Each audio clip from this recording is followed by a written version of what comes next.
Jack and the Beanstalk. Once upon a time, there was a widow who was very poor. All she had was a lazy son named Jack and an old cow named Milky White. Every day, they would milk the cow and take the milk to market to get enough money to buy food. But one day, there was no milk to sell. "There is only one thing left to do," cried the widow. "We will have to sell Milky White." So Jack led the cow down the road toward the market. On the way, he met a strange little man who said, "Good morning, Jack. And where are you going with your cow?"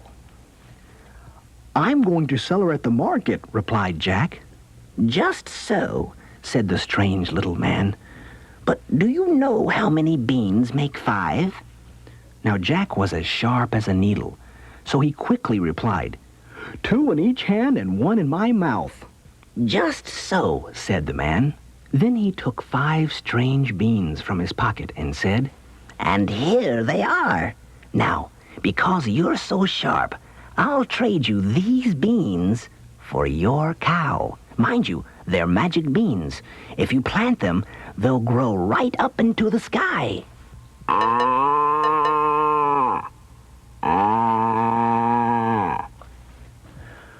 Well, Jack knew a good bargain when he heard it, so he traded Milky White for the 5 magic beans. When he got home, his mother asked how much he had sold the cow for. "You'll never guess," replied Jack. "Look, 5 magic beans." "Beans?" cried his mother. "Oh, you silly lad." Then she threw the beans out the window and sent Jack to bed without supper. When he awoke in the morning, Jack saw something outside his window. It was a huge green beanstalk growing right up into the sky. So the man had told the truth after all. Jack began to climb the beanstalk at once.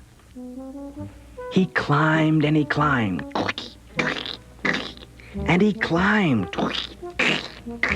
And finally, he reached the sky. There, he found a long road that led to an enormous house, and on the front steps was a huge woman. "Good morning," said Jack. "Might I have some breakfast?" "Breakfast?" cried the woman. "If you stay here, you'll be breakfast. My husband is a giant who likes to broil little boys and eat them on toast." But Jack was so hungry that the giant's wife took him into the kitchen and gave him something to eat. Before he had finished, Jack heard the giant's footsteps.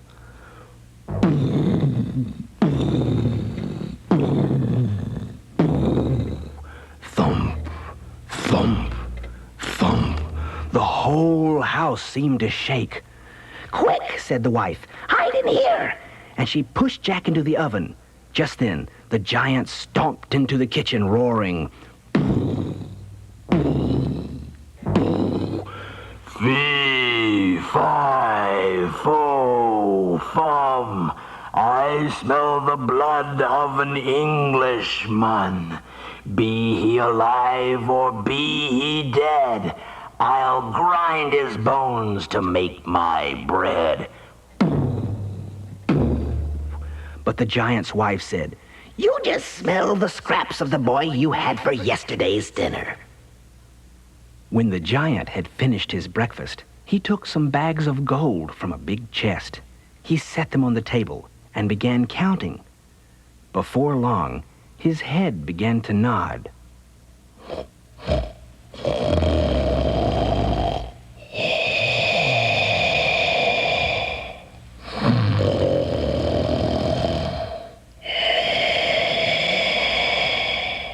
And soon, the whole house shook with the sound of his snoring.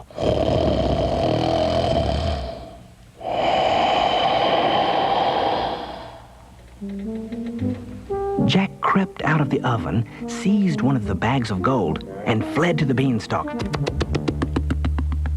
He dropped the bag down to his mother's garden and climbed down after it.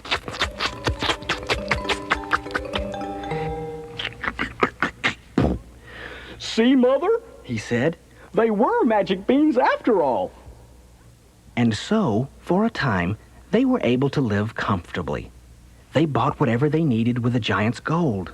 But at last, the bag was empty, and Jack decided to go up the beanstalk again.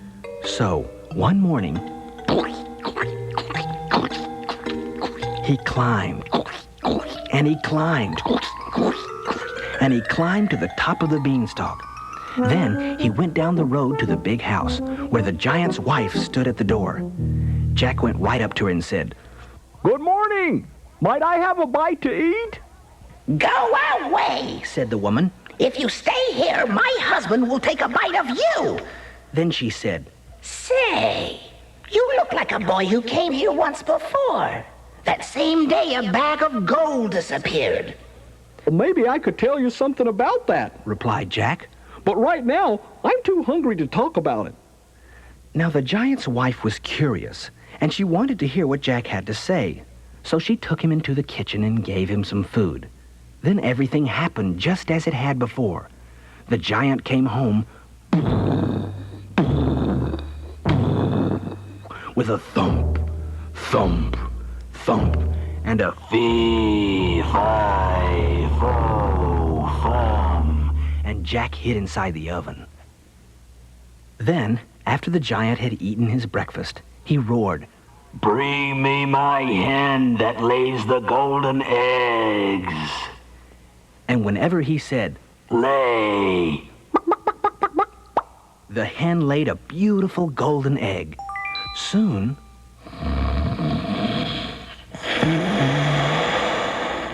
the giant fell fast asleep. Jack grabbed the hen, ran to the beanstalk, and climbed down as fast as he could.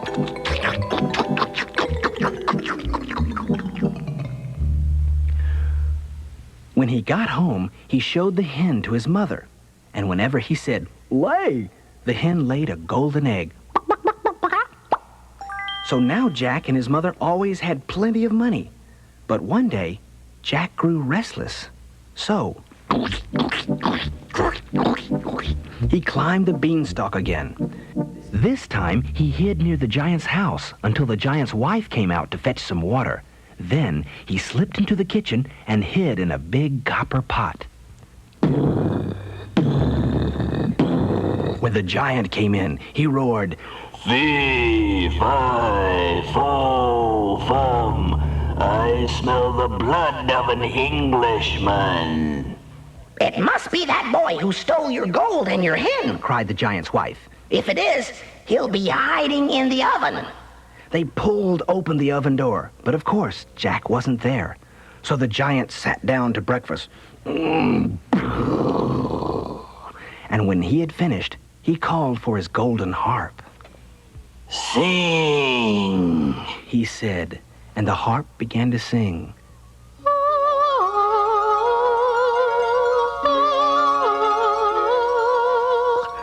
The beautiful songs made the giant sleepy.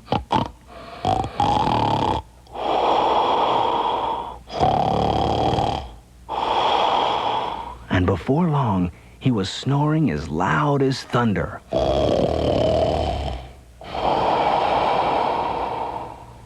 Jack crept out of the copper pot and snatched the golden harp.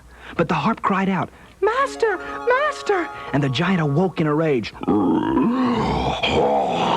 Straight to the beanstalk ran Jack, with the giant close behind.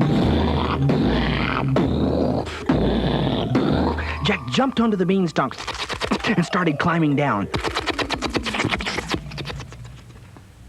At first, the giant was afraid to get onto the wobbly beanstalk.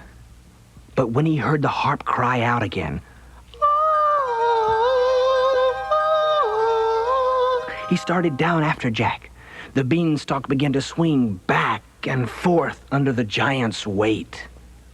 By this time, Jack could see his mother's house. He cried out, "Mother, bring an axe!" and his mother came running with the axe. Jack jumped to the ground, seized the axe, and swung it at the beanstalk. Then he swung it again. And this time, the giant came crashing down, and the beanstalk came toppling after.